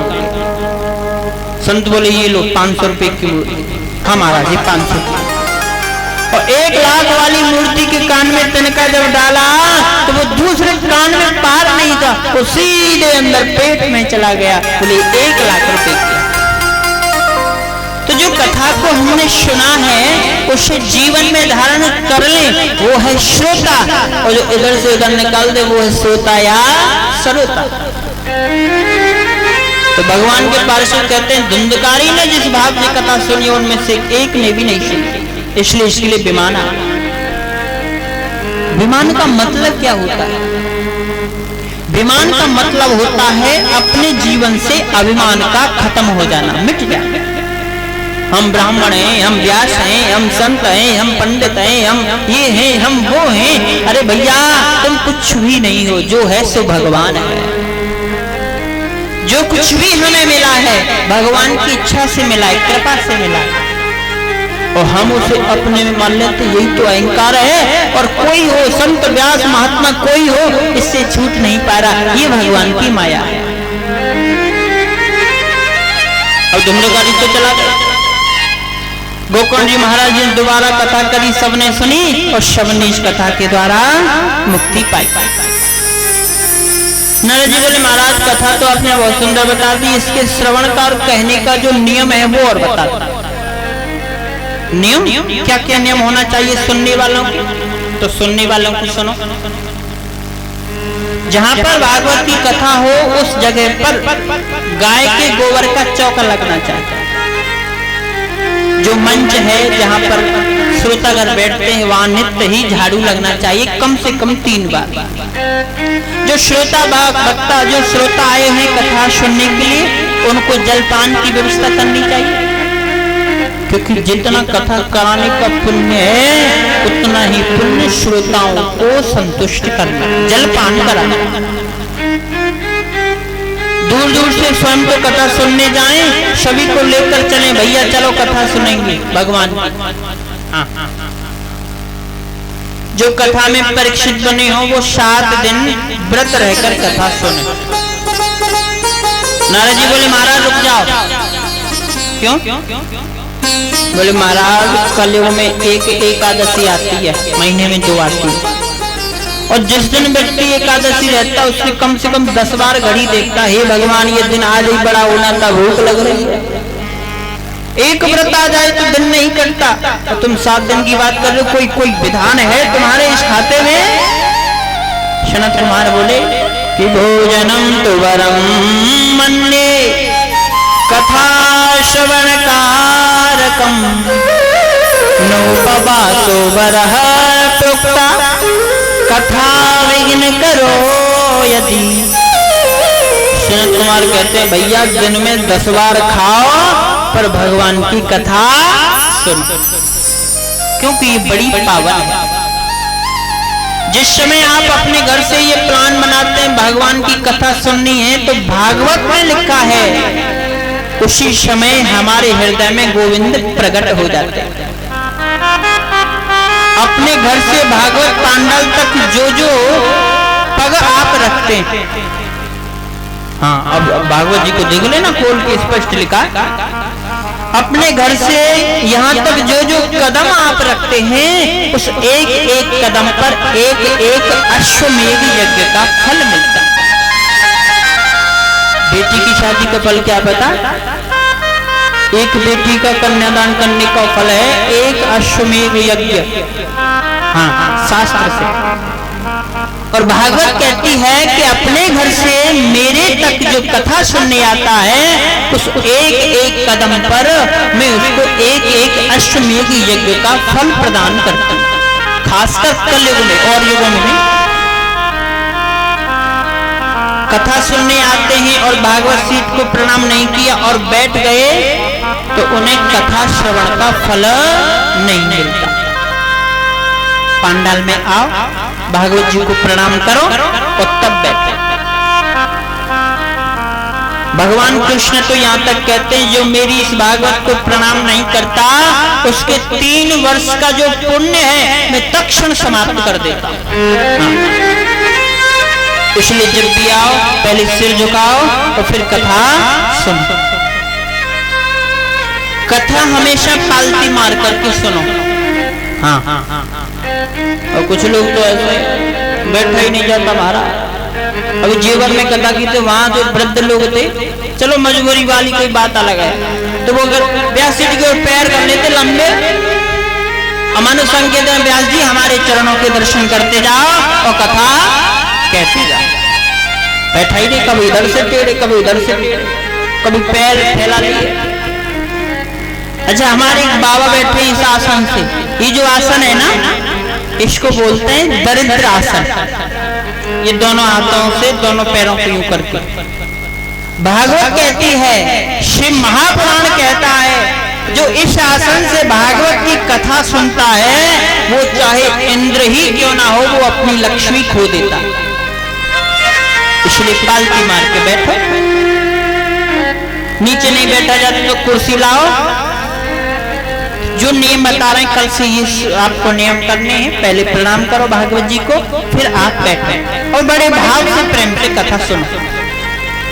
शिव महापुराण कहता है, जो सोकर के कथा सुनते हैं या व्यास सीट के पीछे बैठ करके कथा सुनते हैं, उन्हें अजगर की योनि मिलती है। कौन सी मिलती है? अजगर की योनि। हाँ, अच्छा एक बात और बता दो, जिसको कथा सुनते समय जमाई आए ना, ये जो मुंह खोलते हैं जैसे रसगुल्ला आ रहा है क्या, जैसे खोलते हैं ना, तो ये जमाई जो आती है ना, जिस व्यक्ति को ज्यादा जमाई आए समझ लेना पापों की निवृत्ति हो रही है। शिव महापुराण से बोल रहा हूं, पाप खत्म हो रहा है। और जब भी जमाई आए चुटकी बजाओ और नारायण का नाम लो, तो एक पाप खत्म होना वहां 10 हो जाएंगे, क्योंकि नारायण का नाम तो समूल पापों को नष्ट करने वाला है। बोली भक्तवत्सल भगवान की। जिस अवस्था में रहें, जिस जगह पर रहें, हर समय घर में रहें या बाहर में, दुनिया में रहो, ऐसे कमल रहता चुपानी।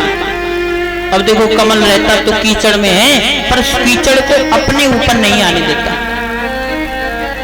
ऐसे ही आप अपनी घर गृहस्थी में खूब रहो, लेकिन ये जो घर का कलेश है, ये जो झंझट है, इसे व्यवहार में तो आने दो, पर अपने ऊपर मत आने दो, नहीं तो टेंशन कर करके। आजकल टेंशन का बहुत बड़ा भूत है। आजकल छोटे बच्चे से भी तो बेटा, अरे बात मत कीजिए, हमसे में बहुत टेंशन है। छोटे बड़े जवान है, सब भूत बैठ गया टेंशन का, जिससे पूछो वही टेंशन है। और टेंशन वाला व्यक्ति जिएगा क्या? वो तो मरेगा जल्दी।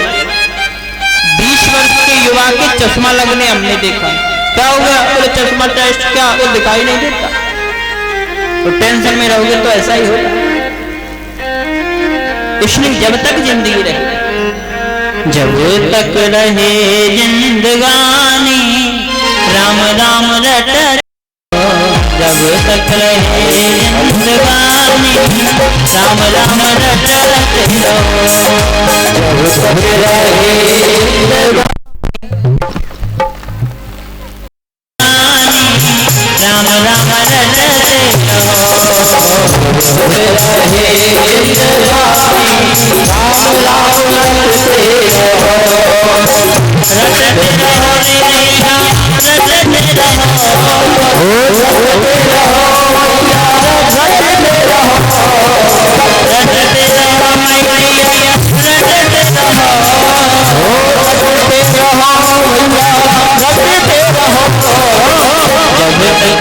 रहे जिंदगानी, राम राम रटते रहो,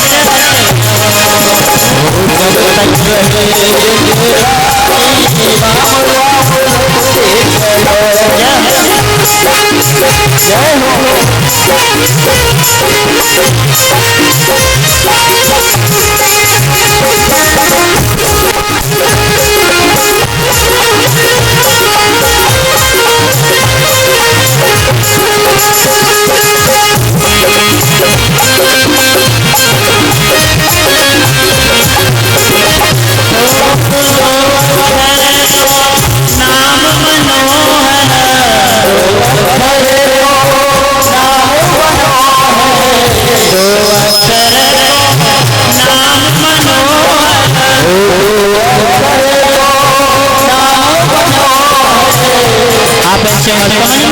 इस नाम को हम संसार के लोग ही जपते हैं, कोई और भी जपता है। कौन? सुमिरत सांभु भवानी, राम राम रट जब तक रहे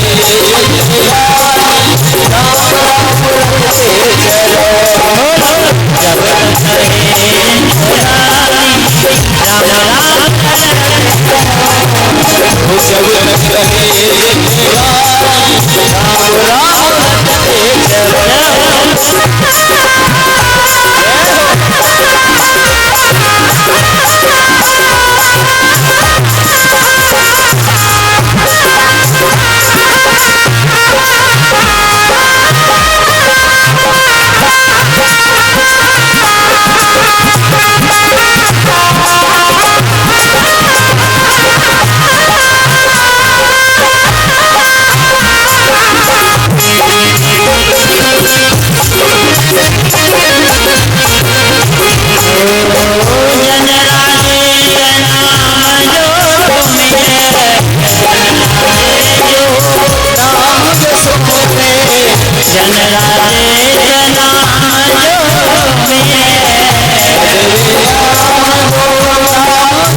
शिव जी महाराज ने कहा, सनकादिक ऋषियों ने, महाराज हमारे 6 प्रश्न हैं, पूछना चाहते।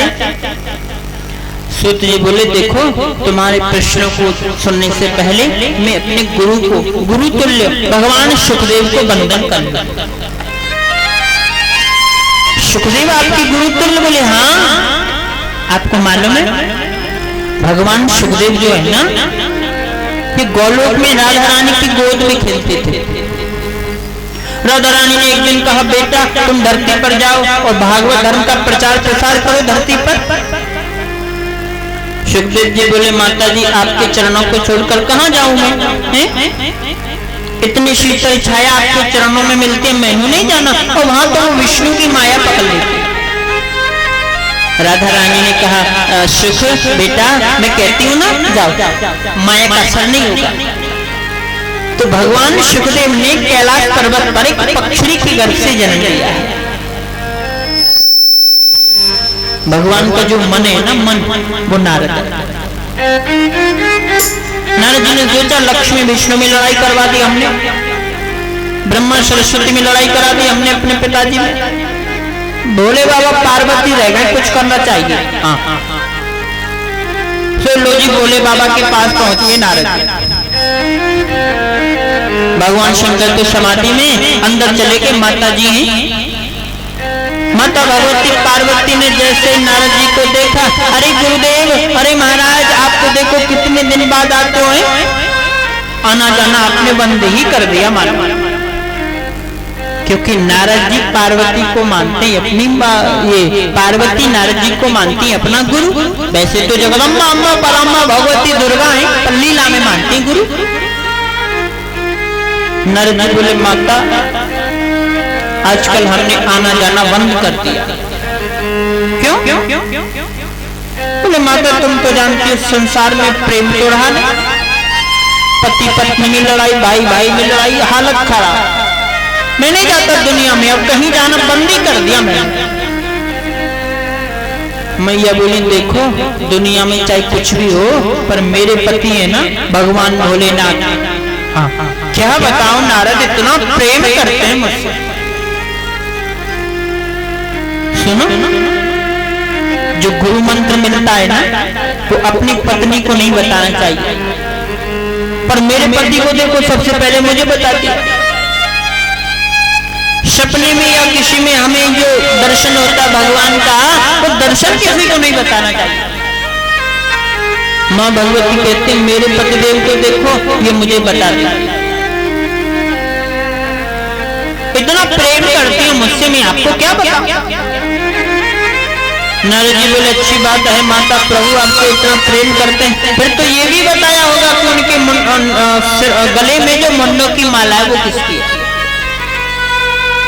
माता जी बोले, प्रेम तो बहुत करते, पर ये तो नहीं बताया। नारद जी बोले, फिर क्या खाक प्रेम करते हैं आप? राम राम राम। 24 घंटे जिस माला को धारण करके रखते उसके बारे में नहीं बताया और कहती हो प्रेम करते। और देखो माता मैं तो चला, तुम जानो तुम्हारा काम। चलते चलते भगवान भोलेनाथ से बोल के गए नारद बाबा थोड़ा जल्दी बताना, मैया याद कर रही है। भगवान शंकर गए पूरे कैलाश पर्वत पर ढूंढ रहे पर नहीं मिल रही। भोलेनाथ बोले देवी कहाँ हुआ? पहले जब माताएं रूठ जाती थी ना तो इनके लिए कोप भवन बनवाया जाता था अलग से, और इस पर लिख दिया जाता था कोप भवन। अपने पति से कोई स्त्री गुस्सा होती तो उसमें जाके बैठ जाती, पति देव जाते और फिर मना के लाते। तो मैया पार्वती बैठ गए कोप भवन में। भगवान शंकर गए बोले देवी ये मलिन वस्त्र पहन के कोप भवन में क्या हो गया? पार्वती माता बोली बात मत कीजिए हमसे, एक तो ऊपर से भी काले और अंदर से भी काले। भगवान भोलेनाथ बोले देवी काला तो वो होता है जो कपटी होता है। अपने जीवन की एक बात हमने आपसे नहीं छुपाई और आप कहते हो कि काले।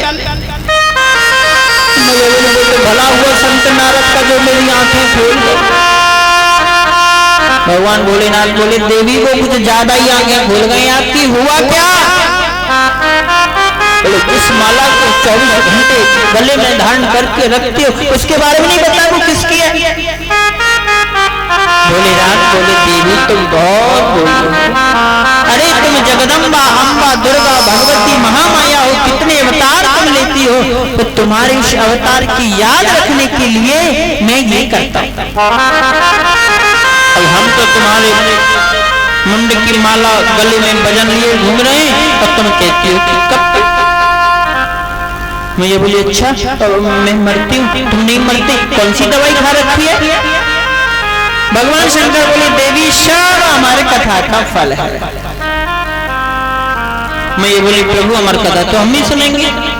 भगवान भोलेनाथ बोले देखो हम हमारी कथा तो सुनाएंगे पर जो हमारी कथा को सुन लेता है वो मरता नहीं है, इसलिए पहले आश्रम पर देख लो कोई है तो नहीं। और मैया जैसे देखने लगी तो कोई दिखा नहीं, लेकिन भगवान सुखदेव तो पक्षिणी के गर्भ से अंडे के रूप में कैलाश पर ही पड़े। भगवान भोलेनाथ बोले देखो हम कथा सुना रहे हैं, हम समाधिस्थों की कथा सुनाएंगे, हुंकारा देते रहना तो कथा चलेगी, हुंकारा बंद कथा बंद। हाँ। अब भगवान भोलेनाथ को पहली दूसरी तीसरा दिन चौथा दिन पांचवें दिन कथा सुना रहे, सोई आ गई मैया को नींद। लेकिन पांचवें दिन की कथा से वो जो जीव था अंडे के रूप में पड़ा था उसमें जीव प्रस्फुटित हो गया। उसने सोचा मैया भी तो सो गई, तो अगर हम हुंकारा न दे तो कथा बंद हो जाए, उसमें आनंद आ रहा है। तो तोता के रूप में जो था उन्होंने ही हुंकारा देना प्रारंभ कर दिया। 7 दिन की कथा हुई, मैया की नींद खुली। बोले हाँ प्रभु, हाँ भोलेनाथ जी आप बता रहे थे वो कौन, वो क्या हुआ आगे? भोलेनाथ बोले क्या मतलब? बोले मैं तो 5वें दिन सो गई थी जी ना, तो 2 दिन की कथा शेष रहेगी, उसे सुना। भोलेनाथ बोले देवी तो ये कथा कौन सुन रहा था, हुंकारा कौन दे रहा था? बोले मुझे क्या मालूम। देखा तो तोते के रूप में भगवान शंकर ने त्रिशूल ले लिया, मारने के लिए दौड़े कि जाको राधे साईं मार सके ना को, बाल नवाजा कर सके जो जग अब देखना कैसा मेल मिलाते प्रभु। कैलाश पर्वत के नीचे व्यासी की पत्नी रहती है व्यासी के साथ। अब ये उड़ते उड़ते आ रहे हैं, उधर व्यासी की जो पत्नी रिका उनको जमाई आई और ये तोता उनके मुख में होकर गर्म में प्रवेश कर। भगवान शंकर ने तो घूमा, वो नहीं मिले तो वापस चले गए। क्या छुपा है त्रिकालज्ञ भगवान शंकर से? बस लीला। इतने दयालु हैं भोलेनाथ, इनके बराबर कोई दयालु नहीं। एक भक्त गया चोरी करने मंदिर में, और शिवलिंग के ऊपर टंग रहा था सोने का घंटा। उसने सोचा कौन से रोज रोज के काम करूं, इसलिए घंटा ही ले चलता हूं, जिंदगी भर की चोरी करना खत्म। लेकिन इसको उतारू कैसे, ये तो बहुत ऊंचा। तो चोर क्या सोचने का, शिवलिंग पर चढ़ के ही उतार लिया। और जैसे ही शिवलिंग पर चढ़कर उसको उतारने लगा, भोलेनाथ प्रकट हो गए, वरदान मांग लो भक्त, वरदान मांग लो। ये डर व्यक्ति नहीं लगा, मैं तो चोर था, घंटा उतारा तो मैं तो चोर हूँ। भोलेनाथ बोले कोई मुझे जल चढ़ाता है, कोई मुझे बेल पत्र चढ़ाता है, कोई तुलसी चढ़ाता है, तू कितना बड़ा भक्त है, तूने तो अपने आप को ही मुझे चढ़ा दिया, तू वरदान मांग। बताओ भोलेनाथ से बड़ा दयालु कोई हो सकता? तेरा पल पल बीता जाए, मुख से जप ले नमः शिवाय।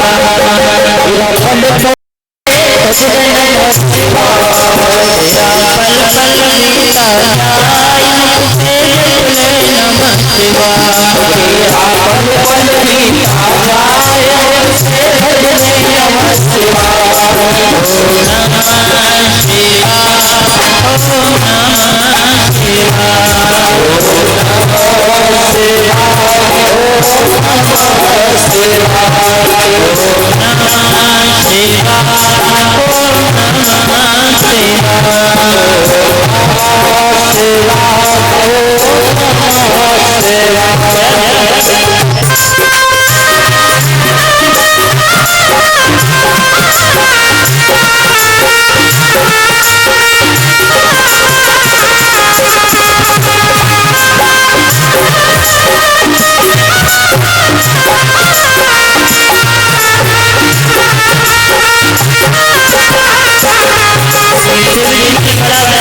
कोई है नहीं संसार, इसलिए शिव शिव हृदय से बोलो, मन मंदिर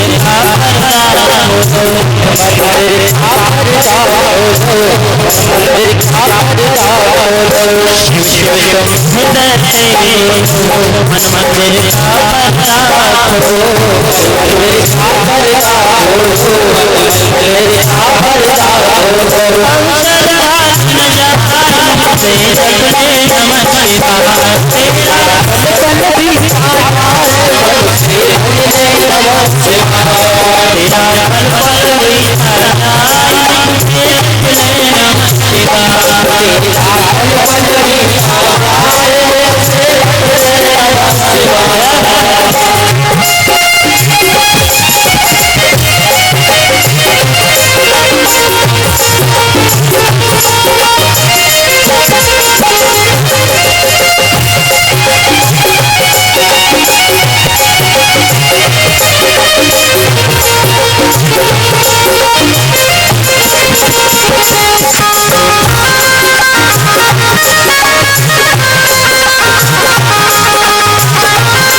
पंछी का मेरा समझ उड़ जाना है ये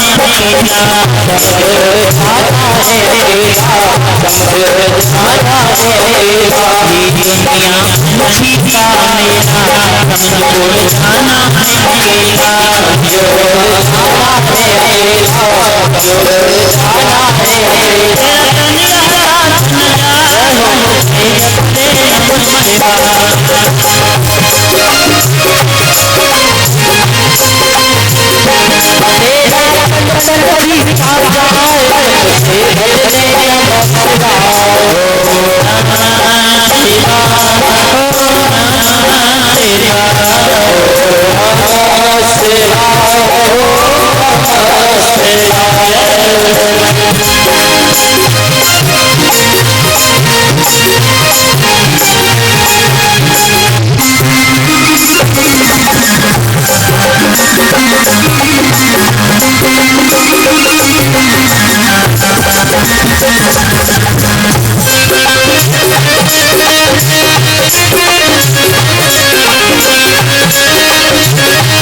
मेरी जब पूरी होगी चलने की जरूरी हो, चलने की जरूरी होगी, चलने की मजबूरी होगी। जब हमारी जो सांसें पूरी हो जाएंगी ना, तो फिर हमारी इच्छा हो या ना हो, थप्पड़ देती है मौत आके, तो फिर लेकर के ही जाती है। क्यों? क्योंकि वो एक मजबूरी है, जाना ही पड़ता। इसलिए मुसाफिरी जब पूरी होगी चलने की मजबूरी होगी, मुसाफिरी पूरी होगी चलने की मजबूरी होगी।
बड़े भाव और भक्ति से देखो, काम अब एक दिन तो हो गया, 6 दिन और हैं। ये काम तो कभी खत्म नहीं होते, जिंदगी चली जाती पर काम नहीं जाते। इसलिए आप समय से आए, आप सब आओगे, भीड़ होगी तो मुझे भी कथा कहने में अच्छा लगेगा। तो आप समय से आए, 1 बजे कथा प्रारंभ हो जाएगी, 5 बजे तक चलेगी। और कल बहुत सुंदर महाभारत की कथा चलेगी, बहुत सुंदर कथा है। आप सभी आए और अब आप सब आरती के लिए खड़े हो जाएंगे।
वाला वन पुनि के पापों को मिटाने वाला, हरि दरस कराने वाला, ये सब कर लिए हरि, ये सब कर लिए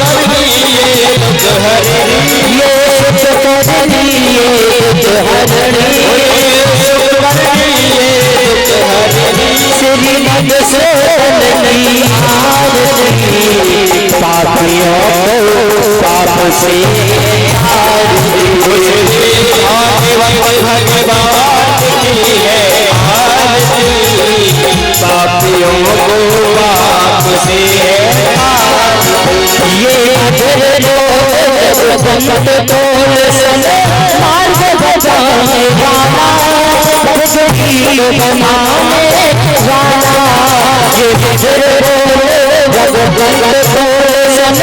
मार्ग बजाने वाला, बिगड़ी बनाने वाला, श्री राम यही घनश्याम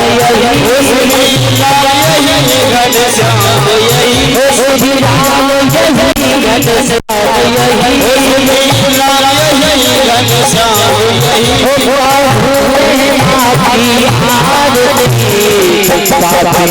को पाप से आरती, भगवान की है आरती, पापियों को पाप से आरती, भगवान की है आरती, पापियों को पाप से आरती, भगवान की है आरती, पापियों को पाप से आरती, पापियों को पाप से आरती, पापियों को पाप से आरती, पापियों को पाप से आरती,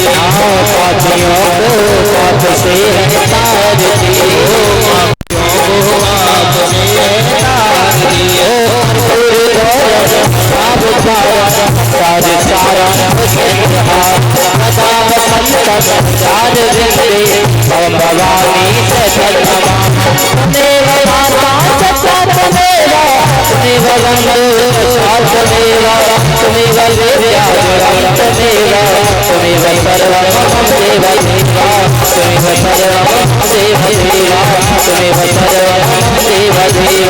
पापियों को पाप से आरती, पापियों को पाप से